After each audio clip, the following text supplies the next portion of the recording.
Sono estremamente preoccupata dai tagli pesantissimi di questo governo che, se verranno confermati, metteranno veramente in ginocchio questo mondo straordinario. Più di 1 milione di euro in meno al Veneto per la formazione professionale. Il taglio di finanziamenti deciso quest'anno dal Ministero del Lavoro va a colpire un settore cruciale, uno dei fiori all'occhiello di una regione che in questo campo è seconda in termini assoluti solo alla Lombardia, ma in proporzione è la prima in Italia.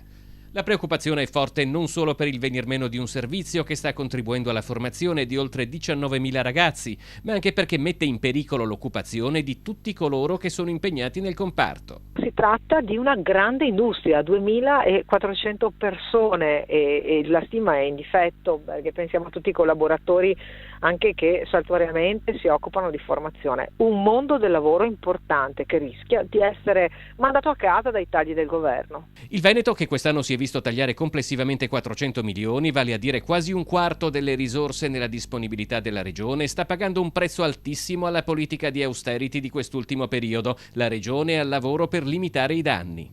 Noi stiamo veramente grattando tutto ciò che è possibile dal bilancio regionale per garantire quello che è dovuto alla formazione professionale in Veneto, che peraltro garantisce qualità e occupabilità ai nostri giovani.